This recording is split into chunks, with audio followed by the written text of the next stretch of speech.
एक परी की कहानी। बहुत समय पहले की बात है। एक सुंदर और जादुई राज्य था जिसे नूरलोक कहा जाता था। वहाँ हर तरफ खुशहाली थी। पेड़ पौधे चमकते थे, नदियाँ मीठे संगीत की तरह बहती थीं और आसमान हमेशा रंगीन इंद्रधनुष से सजा रहता था। उसी राज्य में एक परी रहती थी जिसका नाम रूहानी कॉमन था। वह बहुत दयालु और बुद्धिमान थी। उसकी चमचमाती सुनहरी पंखों से जब भी रोशनी निकलती, चारों ओर खुशियों की बौछार हो जाती। अड्डारू, खोई हुई रोशनी। एक दिन नूरलोक में अंधेरा छा गया। वहां की जादुई रोशनी अचानक बुझ गई और सब कुछ उदास हो गया।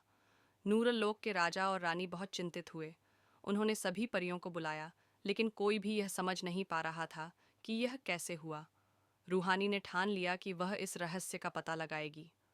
वह अपनी जादुई छड़ी लेकर अंधेरी घाटी की ओर बढ़ी, जहां उसे एक काले धुएं का गुब्बार दिखा। जैसे ही वह वहां पहुंची, उसने देखा कि एक दुष्ट जादूगर क्रूरनी ने नूरलोक की रोशनी चुरा ली थी और उसे एक काले क्रिस्टल में कैद कर रखा था। अरयावलान, रूहानी का साहस। रूहानी जानती थी कि उसे अपने राज्य की रोशनी वापस लानी होगी। उसने अपनी जादुई शक्तियों का उपयोग किया और एक सुनहरी रोशनी का गोला बनाया, जिससे क्रूरन की काली शक्तियां कमजोर होने लगीं। लेकिन जादूगर इतना आसानी से हार मानने वाला नहीं था। उसने अपने अंधेरे मंत्रों से रूहानी को रोकने की कोशिश की। रूहानी ने अपनी हिम्मत और विश्वास से अपनी परिशक्ति का इस्तेमाल किया और जादूगर के काले क्रिस्टल को तोड़ दिया। जैसे ही क्रिस्टल टूटा, नूरलोक की रोशनी वापस लौट आई और क्रूरन की शक्तियां समाप्त हो गईं। खुशहाली की वापसी। नूरलोक एक बार फिर जगमगा उठा।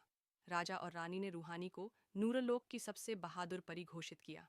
सभी परियों और जीवों ने खुशी से नृत्य किया और आकाश में फिर से इंद्रधनुष खिल उठा।